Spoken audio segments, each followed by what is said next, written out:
Okay, so we've sort of covered a fair bit now on the equipment, but the wheels, that's the big thing that that people are always asking me, oh, should I invest in these wheels? And look, my answer is always train harder and you'll probably get more value than paying an extra dollar for a better wheel. But, okay, we do need to get some reasonable wheels. So I do admit that, but I still would rather they train better and we're relying on their fitness rather than their wheels to get them faster. But does that offend you, hearing that the wheels might not make as much difference? Because I know you're a big wheel fanatic. So.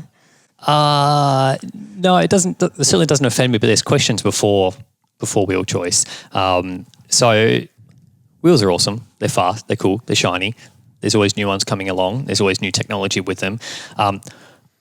I will always ask before you start to go down the wheel route. Okay, is your fit 100% dialed? Your body is 70% plus minus of the drag. Is everything else on the bike right in terms of you've got the right gear choice, you've got the right cassette choice? Have you looked at tyres? Have you made the right choice with tyres? Are you running a standard butyl tube? Do you have a latex tube? Are you running sealant? You need to cover all these bases first, and then just before you get to that, have you done all the training? Yeah. Oh, well, and that is unbelievably important. But if you can't go good, you might as well look good. So wheels are pretty awesome. So if you've done all those things you said, plus you've done the training, then you're still better off leaving your wheels as they are and do more training. But then once you've ticked off them, absolutely I'm with you. Yeah. You're talking to a product junkie and nerd here, so we're going to go back and forth on this one. It's the coach versus the wheel fanatic. No, it does go hand in hand, I think, because there's certain things as well. You've got your bike dialed, your positions dialed, your front end's dialed, and you're really starting to look for those next sort of bits and pieces. Yeah. And it depends on what wheels you're riding on at the moment. One of the things which I think is great about a lot of time trial bikes now, but the Trinity particularly, is that it does come with a training wheel. Why is that great? Well, my opinion is you should train heavy and slow, race fast and light. Now, it's a bit of an old school thought process, but when you are training hard and if you're out on the open road on a time trial bike, it can be dangerous. So you want to slow that speed down as much as possible. There's some really good products out there now which is helping with that to make sure that you're in control. Particularly up and down beach road, cars just come in all the time. I know Sydney's the same.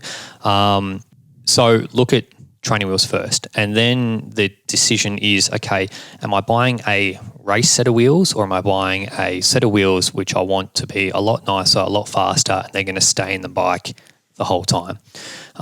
Because if that's the case, then you need to tailor the question and tailor the, the outcome and product choice based off that, which there's nothing wrong with that. If you want a super quick set of wheels in your bike every single day, you just need to choose the right set of wheels. That's a good point too, just before you go on, I don't want to interrupt, but the good thing about the Trinity is it comes with a training set of wheels and it reduces the cost of the bike. Totally, by a lot. And therefore it is probably, compared to the other brands, it is a very high-end time trial bike. Dumoulin won the world title on it, so it must be a reasonably Luke Clapp just won national champs on it. Yep. So the fact that it comes at a cheaper price because of the wheels aren't totally spec wheels. That is such an incentive. Yeah, and we say training wheels, they still ride really well. They do. I use them as my training wheels when I'm training properly. Also because they've got the alloy brake track, so if it's a bit of an average day out there, you've got really good braking performance with them. And then you can pair it with a different tyre as well, something which is a bit more punch resistant, a little bit slower, just to keep that speed down so you're a bit safer.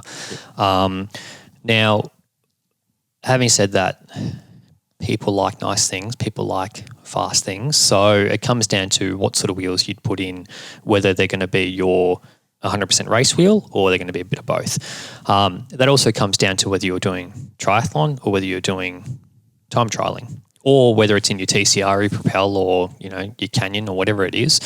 It's about tailoring that choice and making sure you're getting the right outcome. Now, it also depends on your body geometry as well. If you're a female 50 kilo triathlete, you need to be careful about what wheel choice you make down the track. I probably wouldn't suggest for somebody of that size to purchase a Cadex tubeless rear disc and a quad spoke front wheel, because if there's a slight breeze out there, they're probably going to end up in Tasmania, not down in Shepparton. So, because they're quite hard to handle in the wind. So for a lot of people, it's about sort of in the triathlon side of things. For me, suggesting a wheel which I think is going to be 80 to 90% suitable every single race. Are you going to sacrifice a tiny bit of that top end speed, a tiny bit of that sort of reducing that drag because you're not going to have a disc rear wheel? Yeah, probably, but it's going to be a wheel set which you can ride all the time, which I think is important, because a top end race wheel set, it's not cheap. It's a big investment, and then choosing the right front wheel. So that's the important part. Now, the next question around time trialing is, do I look at a 60mm front wheel for that reason, or do I look at a GT3 tri-spoke, or do I look at a Cadex quad spoke? Same principle applies. You need to choose the wheel which you feel most comfortable with all the time.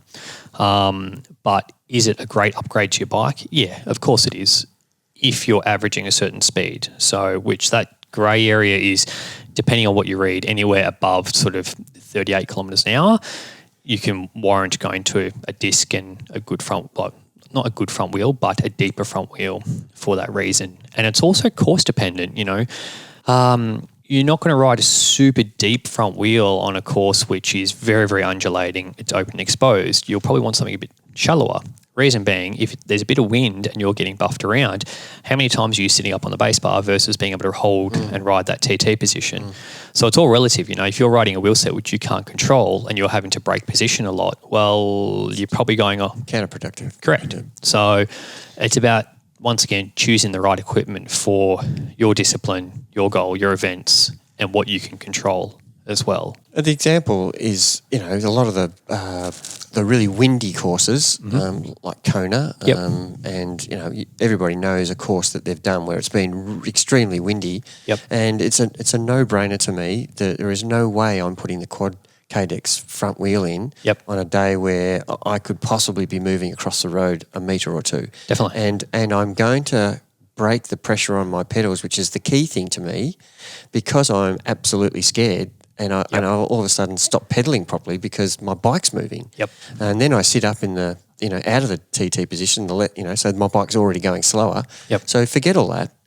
I put the training wheel in, which is a damn good wheel still. It's a 30mm rim, and it still rolls beautifully, and I don't have the bike moving in these bad conditions. A huge example is as well, in an ideal situation, you'd have a couple of different front wheels and you can tailor it to the day, right? Ineos, again, they tailor their front wheel. They're one of the few World Tour teams, because they've got the budget to do it, but they jump between a Princeton Wake shallower front wheel and an Aero Coach 100mm deep front wheel, depending on the course. So, it's really looking at what's the best option for you, not for everybody else, but for you and what you're most comfortable with riding. So, and then outside of that, then you've got all the different brands, all the different price points, whether they're tubeless, tube, clincher, tubular, that sort of thing. So there's a lot with it, but if you've got all those other areas covered, then and you're starting to look at those next big gains, wheel set. The other huge thing which people don't talk about enough, particularly in triathlon, is clothing choice. Makes a massive difference, because that's a huge part of your overall drag. So getting that right as well. Helmet choice, there's tons with it. We could really open Pandora's box with a lot of these. We can talk about it for hours. I guess Just before we leave the wheels, there's one more question, George. Sorry, I know we're going on a lot longer than normal, but I think the listener, I get questions asked about this. Should I change both back and front in a windy day? And I'm really intrigued to hear your opinion on.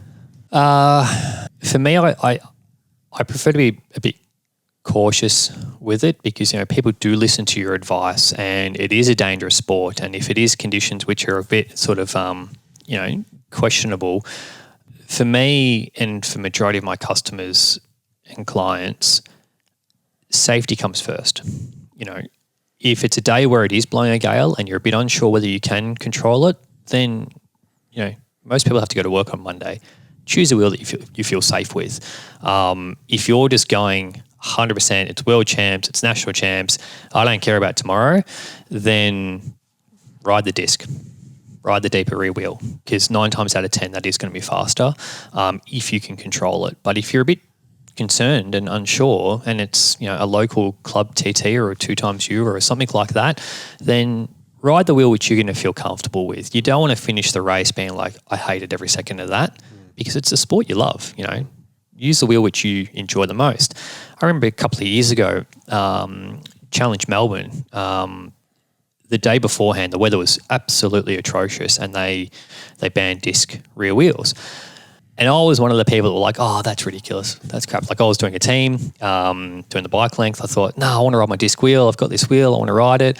So I ended up riding an 85 millimeter wheel set front and rear. And it was the most terrifying time I've ever had on my TT bike, because I was getting pushed literally side to side on the road, and it was just horrible. I hated every second of it. And after that, that's when I was like, it was actually quite dangerous, because there was people getting, literally pushed off their bike because of the wind. For you to realise how... Yeah, totally. And you are a very experienced time trialer, and mind you, he went under 2 hours for 90K on that day in those conditions. So, it's really saying something to the listeners out there that, even you who are... Different day. Oh, different day, wasn't Different it? day, yeah. But the point would be, we're talking about that's the level you're at. Yeah. For the triathletes out there who know what a 90K ride is, they're normally riding between, 220 to 3 hours 10. And for you to ride under 2 hours for 90K And but even further into that, the guys who are doing the actual entire triathlon, they're getting out of the water. Their shoulders are a bit tired. They're a bit cooked. You're not concentrating as much. Yeah. If I felt that way with those wheels and I didn't even swim and I wasn't going to run, there are a lot of people that were sort of out of their depth in terms of controlling the bike. And it was quite funny. The two people that we lent wheels to from the shop, that I was like, I've got at least 30 mil deep wheels. They were the ones that did the best on the day and had the most fun on the day, because they were in control the whole time. So great advice. Yeah.